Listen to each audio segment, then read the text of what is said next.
part of what we have to do as educators is find things that are engaging for students.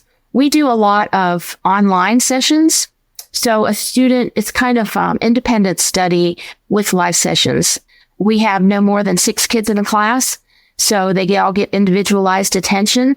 But then that helps too, because the students start interacting with each other, right? And they start building relationships. We believe that you are strong by design, and you were made in God's image to have a strong body, mind, and spirit. You're listening to the #1 Strength and Health Authority podcast in the world. So let's get ready to unlock your potential and transform your life in today's episode.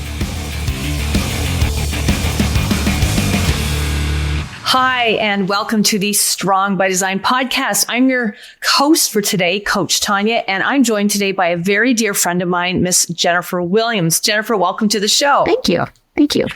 Well, we've been talking about this for a while. I wanted to get Jennifer on the show for a couple months now because she's absolutely fabulous. She's a very dynamic, a complete go-getter, and one of the strongest women I know. And she's doing something that is very inspiring, that is something that speaks very much to me, resonates with a lot of things that I believe in and love. And I can't wait to share all that with you here with her. So Jennifer, again, welcome. We're going to be talking today about your virtual academy, Global Pathways. So let's start by you telling us, what is Global Pathways? Well, Global Pathways is several things. It's an educational suite, so to speak. So under the Global Pathways, we have Global Pathways Academy, which is an international K-12 school. And then we also have Global Pathways Career Institute. And the Career Institute is geared towards training for certifications, getting people job ready, things like that. It will also have a jobs board so that we can help people find work and we can help recruit workers for companies that need it.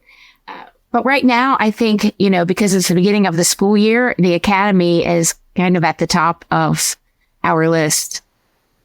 Wow. So it isn't just about, it is all about education, but you're not just focusing on that K-12. You've expanded what Global Pathways with the suite can do in terms of somebody looking for career training for career advancement. What about people that are in a career and they're like, this just isn't, I'm not feeling this anymore. I'm not enjoying this. What about somebody like that who's already in the workforce?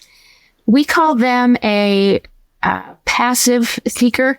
And that is somebody that knows they're not really happy. I mean, there's a staggering statistic of, I believe it's like 80% of people are working a job that they do not enjoy, right? Right. So yeah. Did that answer your question? Yeah, no, that does. That's great. That's great. Because I do think that there is, I do think there tends to be, I don't know if it's as big as it was. I think that mindset of once upon a time where when you got into a job, that's what you did. You just stuck it out. Right. I think people are a lot more able to see beyond that now and go like, well, if I'm not happy here, I can change it. Yes. Yes. And that's kind of, it really kind of hit hard during COVID when people were forced to stay home, many weren't working. And as they're sitting around watching Netflix, they're, decide, I really didn't like that job and I don't ever want to go back there. Right. So they get on Monster, Indeed, or one of the hiring sites and they start applying to everything. Right. And many of those things they're probably not qualified for or whatever, but they're just looking for a way out. Right. So one of the things that we have done is we've created career discovery courses. So we have those for elementary level, high school, and adults. So that is, we go through almost 20 different industries and kind of help students find their passion. Usually around 6th grade, they start to kind of know what what they like, what they've been gravitating to. Yeah. Right now the big one is gaming. So Right. why not tailor their education to that? Right. It's one of the things, and I know we'll get into it, but I like to call myself a disruptor of education. Yeah. Because education is so important, but we need to get up with the times, and we need to have delivery methods that will attract students and keep them engaged. So all that stuff has to change. Right. I think that's wonderful. When I think about even my own kids, when they were going through the traditional school system, and they all went to French immersion, so they did everything in French. So I was trying to give them as many different skills as I could. But my little guy learned so differently, very, very bright, and learned so differently.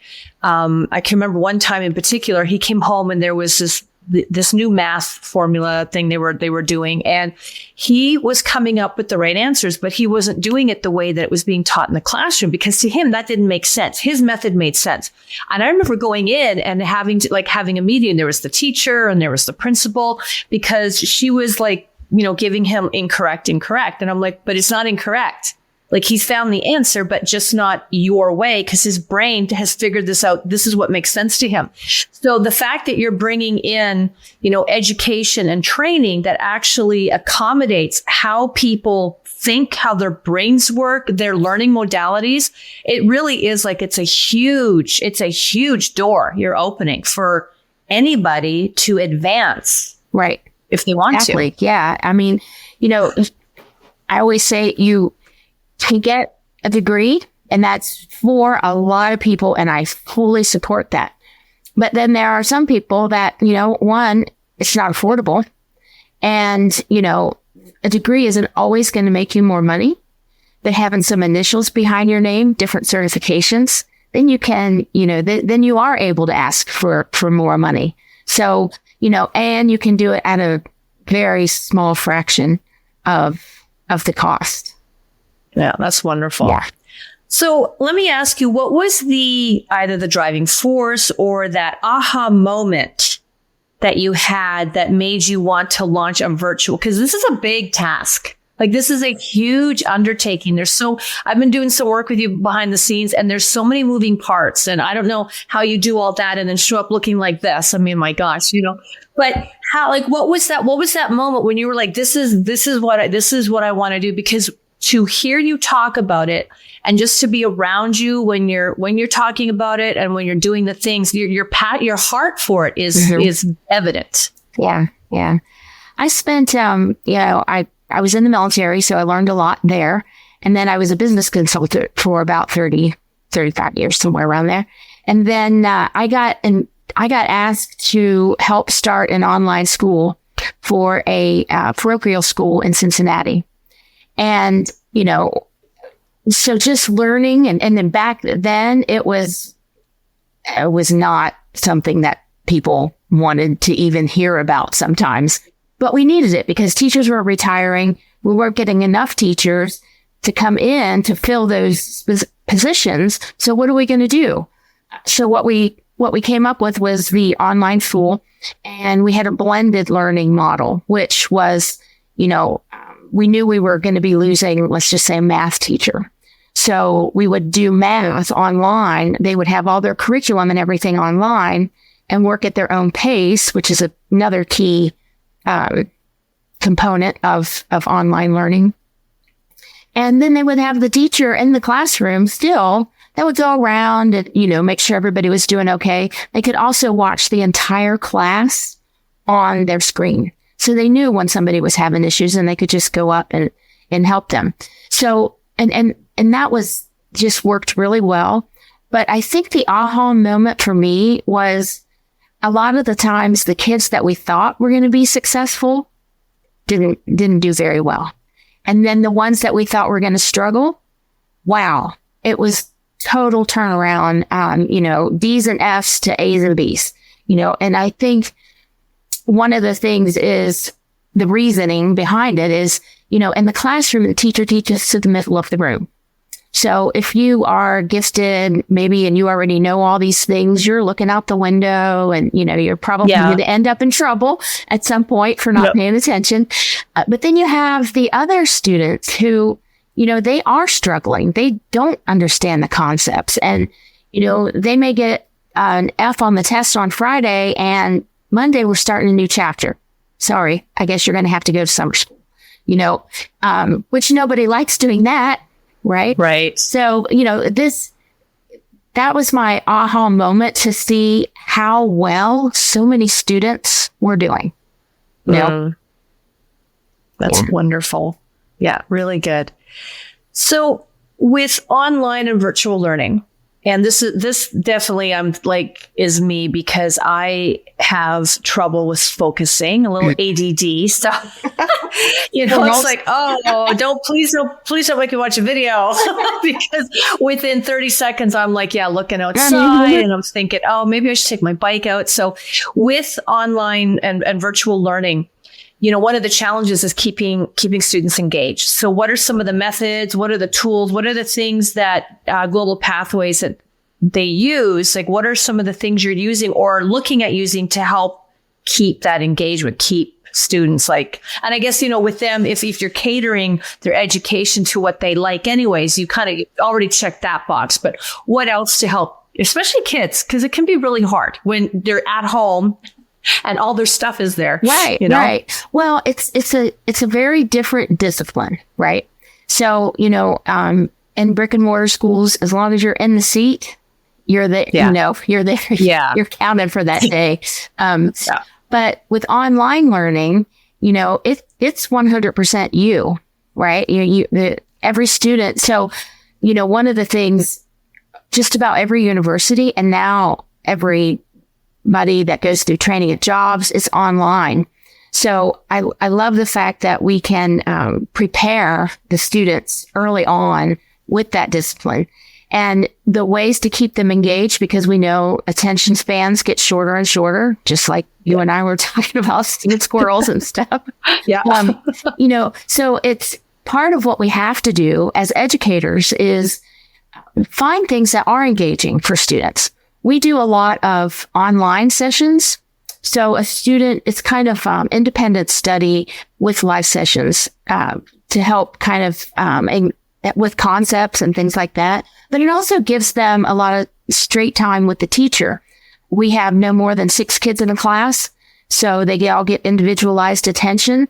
But then that helps too, because the students start interacting with each other, right? And they start building relationships. So, and the other piece to that is finding curriculum that is engaging. In the past, we have used curriculum that really hasn't been there wasn't very much available, right? But then it got to be so old and, outdated and things. So, now what we're doing with Global Pathways Academy and the Career Institute is, there's a lot of things that we can teach through games, and that keeps students engaged. There's something that we're looking into right now called Minecraft education. So, and that'll be something, that we know students will gravitate to and stay engaged, right? Because we know they can sit in front of the TV and or computer and play video games for hours. Right. Right. So, we have to cater to how today's student learns, right? And it's not the same for everybody, right? No, absolutely. You were talking about your children. I mean, my daughter learned completely different than my son. He had tons of energy. He didn't want to stay still. It was hard to keep him engaged. In fact, when he was small, I had him in Montessori school, right? Because they're teaching him his ABCs and stuff while he's playing in spaghetti, Yeah. And so I think that when I say disrupt education, that's a lot of what I mean. Let's give them delivery methods, because I feel like, if we don't change and disrupt education in the delivery of content, we're going to have the dropout problem that we had back in the 70s. Oh, absolutely. I agree. And I don't want that to happen. So, I had a student say one time, why do I have to know all this stuff about like Galileo and I don't know what a mortgage is? Life skills. Right. We need to teach life skills, right? And critical thinking, Right. Tools for success out there. Right. Let's do the basics, like how to take care of yourself, like how to take care of yourself, what is a mortgage and how do you do that? Just the things that as an adult you do, like whether, you buy a house or you're paying rent or you're getting your first car or you even like how to interview, all of these things that you get thrown into in the lion's den after you've got all this education, all this stuff, but it's not always applicable to living. Yes. And part of that, one of the things that, it's kind of becoming overcoming objections. So what's the problem? Yes. And what's the solution that we can come up with? And for a lot of students, because they're not interacting with people, on a regular basis, social emotional learning is important. You're not going to like everybody that you work with in the future, and they're not going to like you. Okay. But it has to be okay, right? Yeah. And we want to educate you on how to deal with situations like that. You may have a job that you love, but there's somebody there, and we've all been there. Yeah. So let's help guide them through how to do things like that. So that leadership has become very important. I love that. And that it's such an important part of education, because I think what you call yourself a disruptor, but I also think you're redefining what education is. Like what it is in terms of what does it really need to be for young people, because these young people will be running the world. So how do we give them the best of all the things that they need to do that? You know? Right. So yeah, absolutely. Now, what about, because you can accommodate kids globally, correct? Like you're open to people all over the world. Everywhere.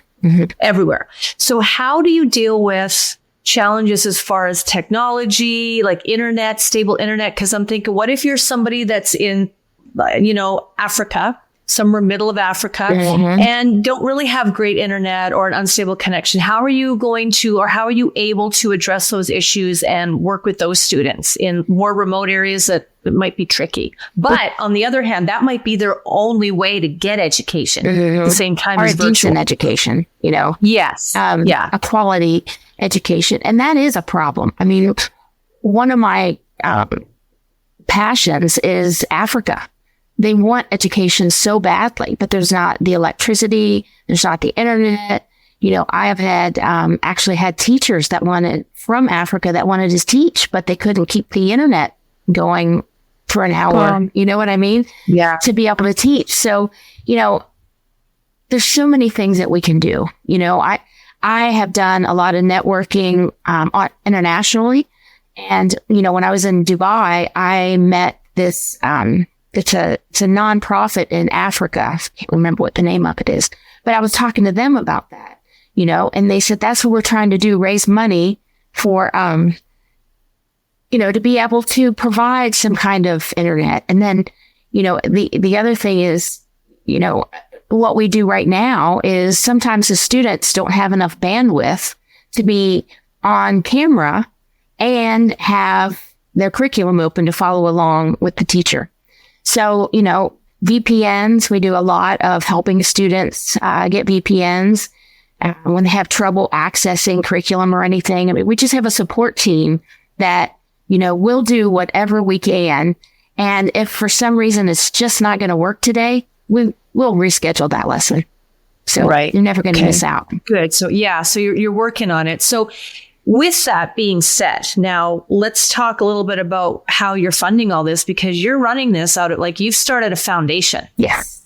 And so this is a nonprofit organization and you're relying on funds and the generosity of people to donate and give support financially so that you can not only keep this going, but some of the stuff we just talked about as far as being able to adequately accommodate children in some of those far off places where internet is an issue. So Talk about that a little bit. Like, where's all that? Where's that going to come from? And for any of our listeners, if you have a passion for education, and if you definitely have a passion for bringing people globally together to learn, right? Here's a huge mission, right here. So how, what does Global Pathways need, and how are you able to take funds? So where can we give you money? Well, the foundation, I started the foundation because we have families around the world who are interested and really want to get their students, their children, an American education. Maybe they want to come to the university here, and it's easier for them to get accepted if they have an American diploma too. So we have a dual diploma program. But the main thrust behind the foundation is to raise money for scholarships for students.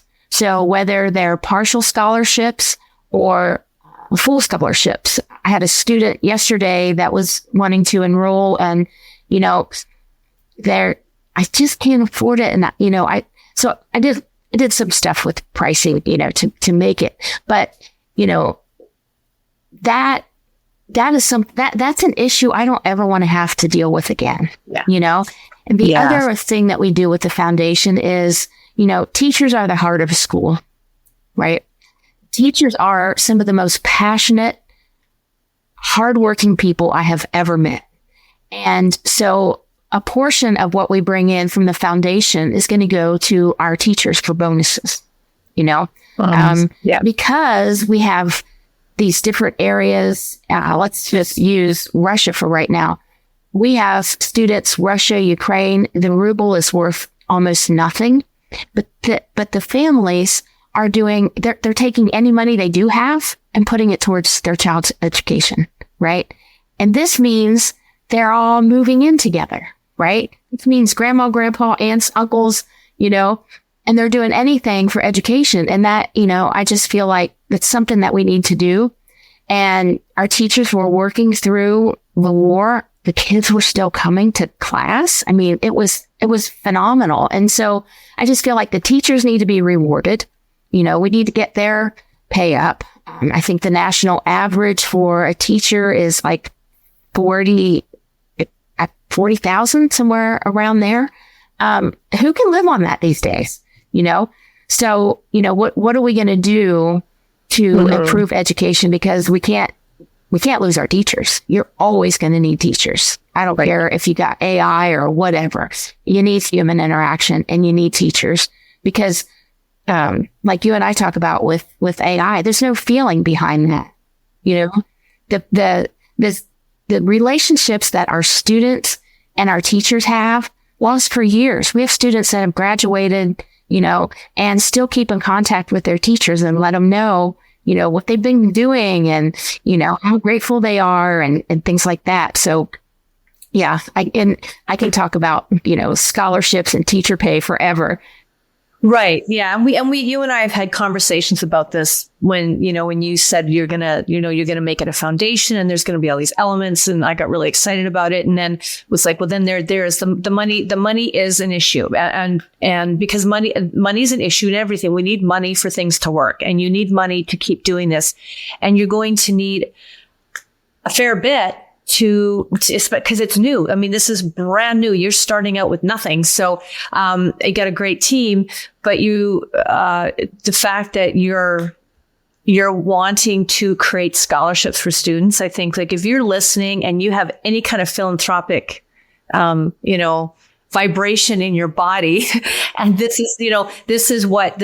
not, you're not looking for funds to pay your team of, this person, that person. This is for teachers and for students, which is huge. Says a lot about you. Why? Thank you. But the other thing that, we eventually want to be able to do too is create our own curriculum. Right now we rely a lot on third party, and you never know what's going to happen with that. I have helped start 6 or 7 different online universities. And now I'm like, it's time for need to start mine. I was starting for other people and everything. So I do you've have got a long history. Yeah, I have a lot of experience in the ins and outs of education. Because of my past relationships, I have agents still all over the world that are working with me to help recruit students. So, and part of I went down a rabbit trail there. Sorry.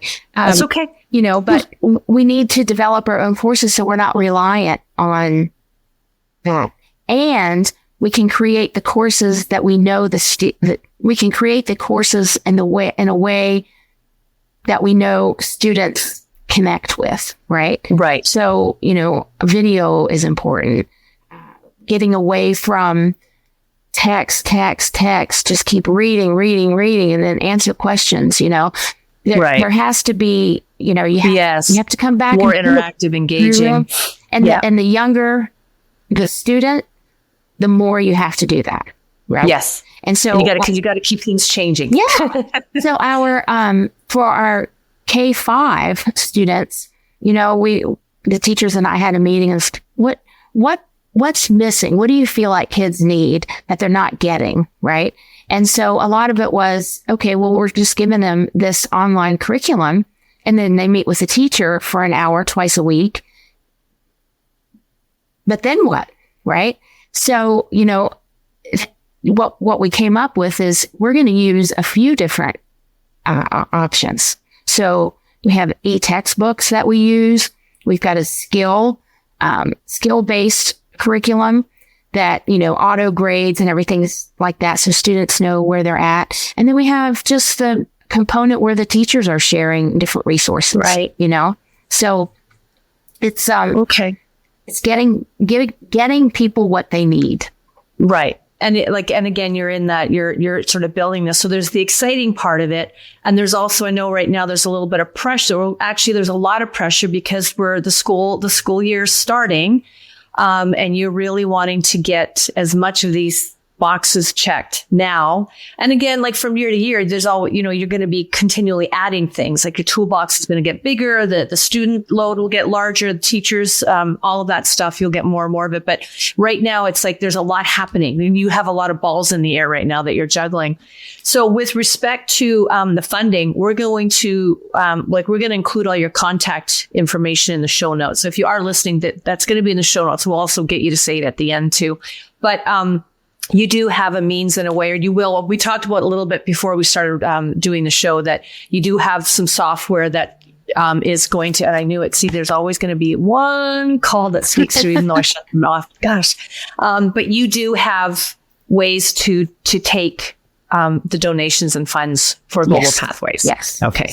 Great. And if people want to say, I want my money, I'm a former teacher and I'm passionate about that. And I want my funds to go into teacher bonuses, or, I want to provide scholarships to students in Africa or Jakarta or someplace like that. They'll be able to do that.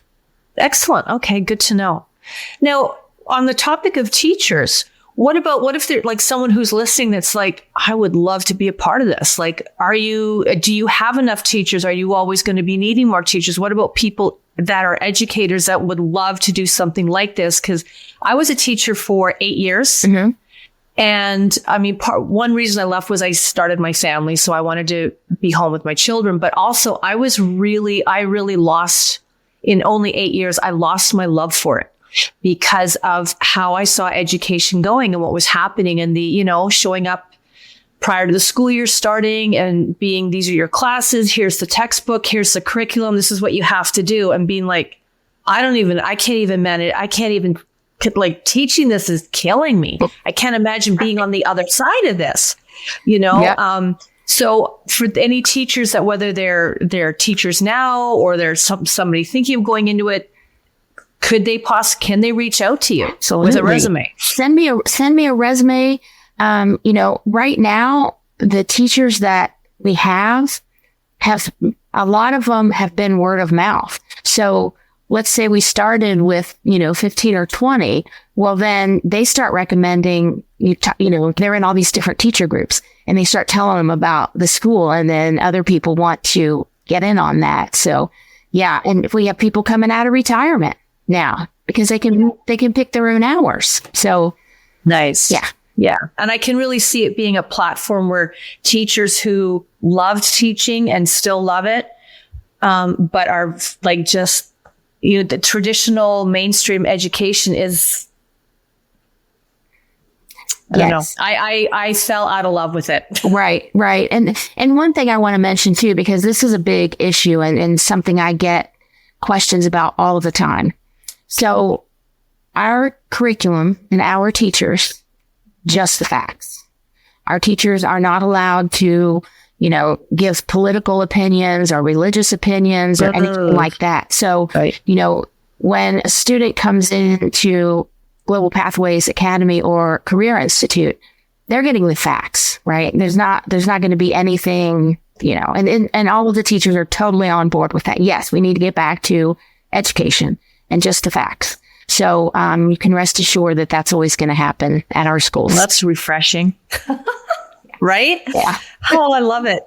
So what about, here's another thing, like socialization, because now I realize it's not quite, I know what I'm thinking. I just don't know how to say it. So you've got students coming in and they're doing their education virtually or their career training.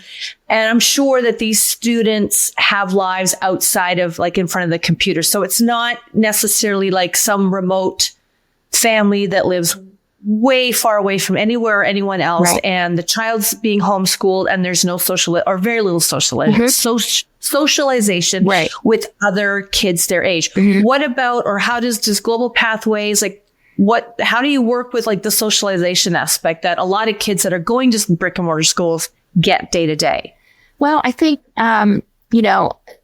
we do individual classes, one-on-one with teachers, but then we do the groups. And I think there's been a lot of friendships developed via those groups. And then in the summer, we have a summer camp, and that's very interactive. And that has up to 10 kids in the class. And it's something I would love to tell you about. It's, it's something that the teachers and I came up with, and it has just gone. This was the third year that we did it. And, and since they're the bigger classes, and then some of the students are in classes with, these students at 9:00, but then they go to the 10:00 session and there's a whole new group. And so there's a lot of relationship building that's going on. And that's what life is all about, building long lasting relationships. And you know what, if we can do it via education, perfect.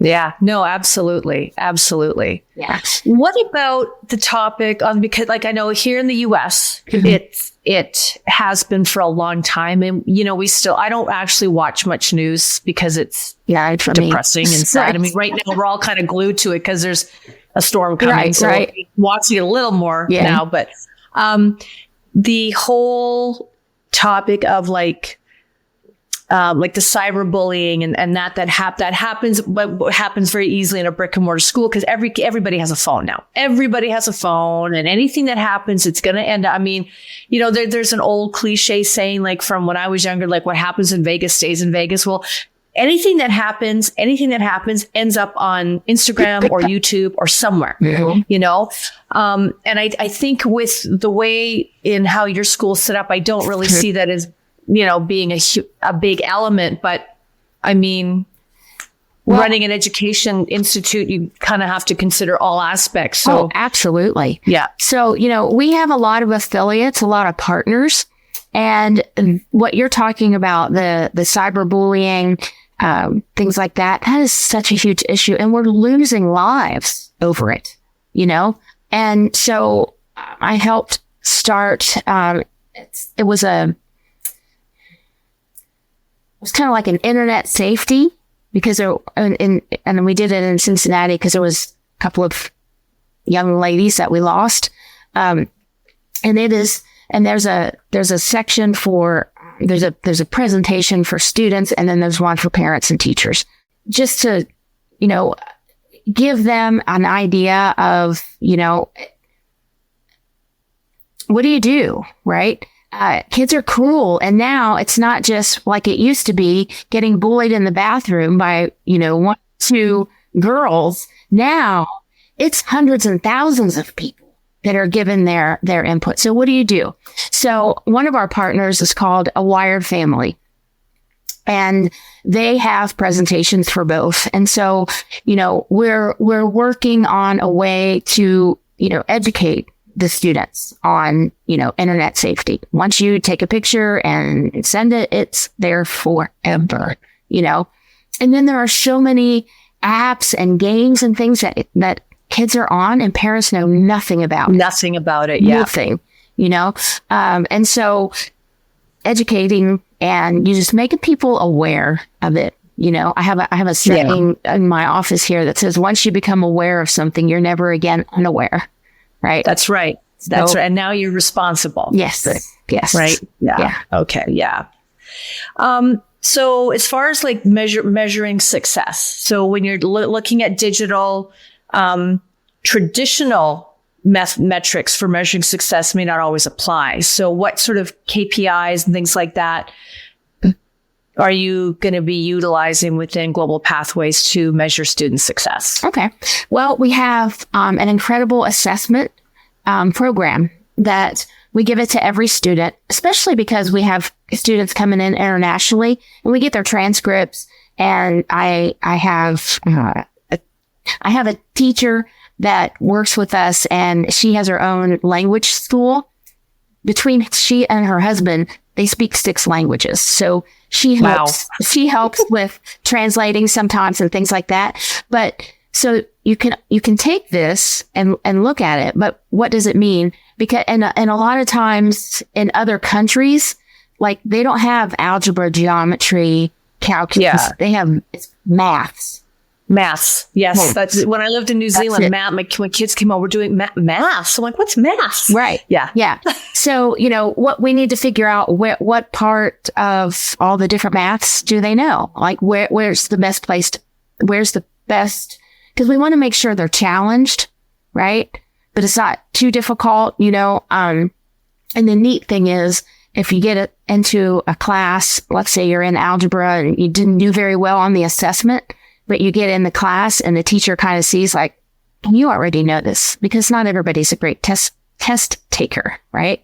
So our teachers are also helping to evaluate so that we can make sure that students are in the courses and the levels that they need, right? So that's extremely important. And just because you're 10 and you're in the US, you're probably in the 5th grade, does not mean you need all 5th grade level courses. You may be gifted in math and science, and you may be pre-algebra in 5th grade, it's just, and so we can do that, I've had a lot of parents in the past that say, yeah, but he didn't finish grade 3 language arts. I'll just say that. But he passed the final exam, right? So, traditional education makes you take that class anyway. Anyways. Either way. Yeah. You're in the bell curve somewhere. Yeah. Right. And so, let's tailor, it's called an individualized learning plan, and we do it for every student.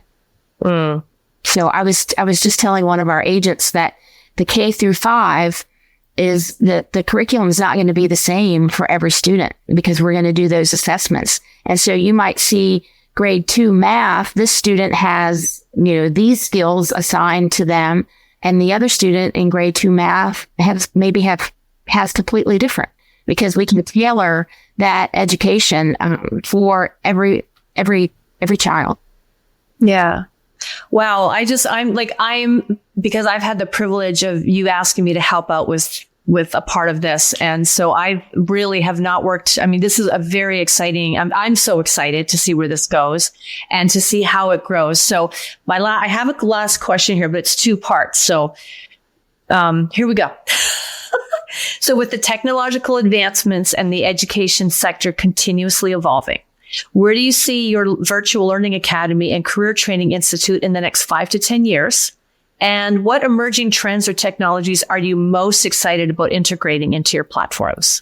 I think, and you don't even know about this part yet, but this morning, I had someone that I met in Dubai, and they're from India, and have a STEM academy, basically.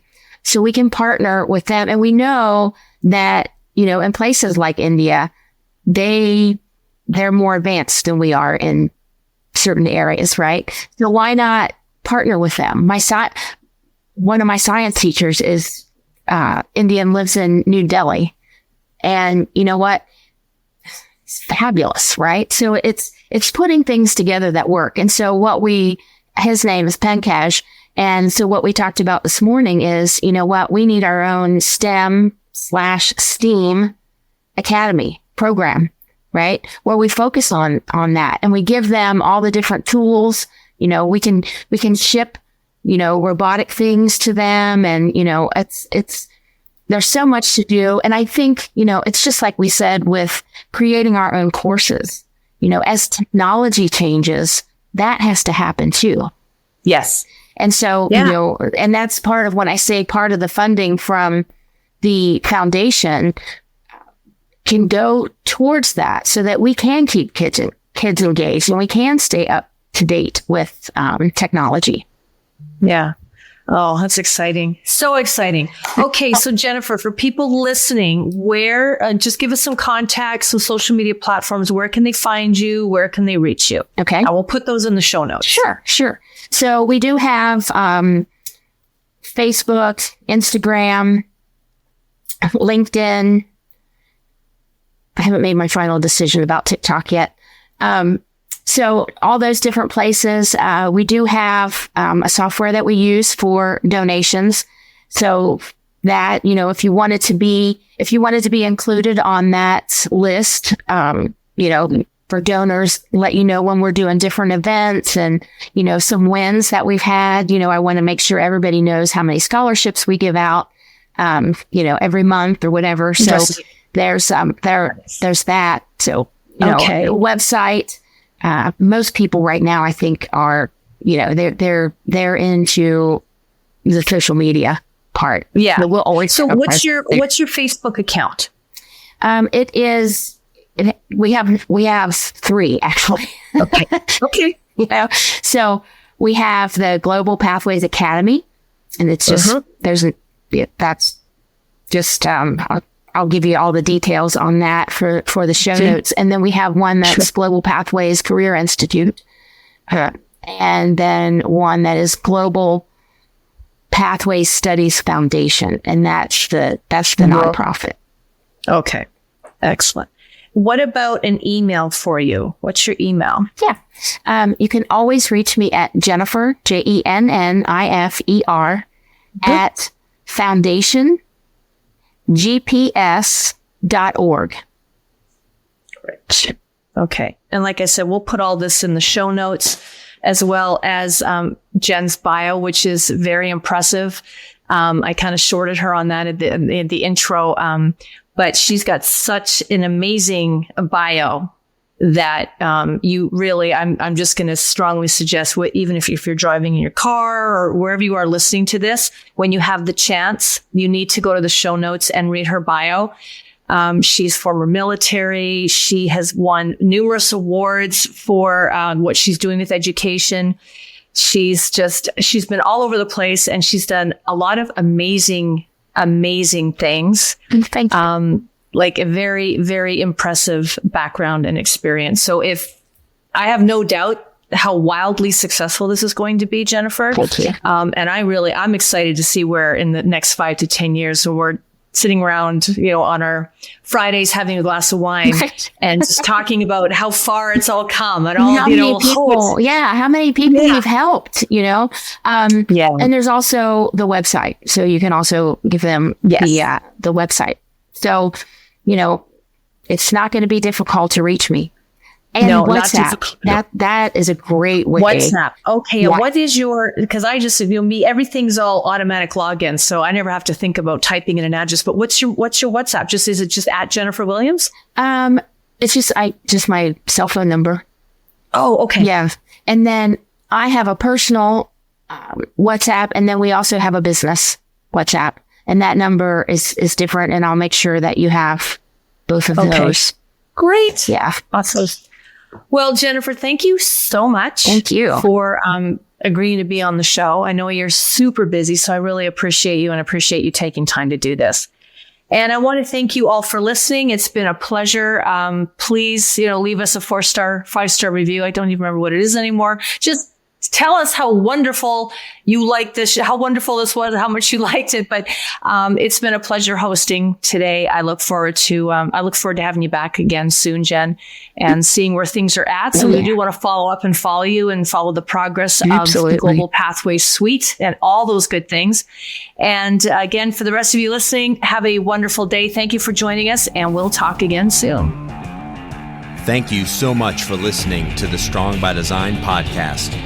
If you found value in today's episode, please subscribe so that more people can find out about our show. Plus, you don't want to miss any future episodes with the amazing guests and topics we have lined up for you.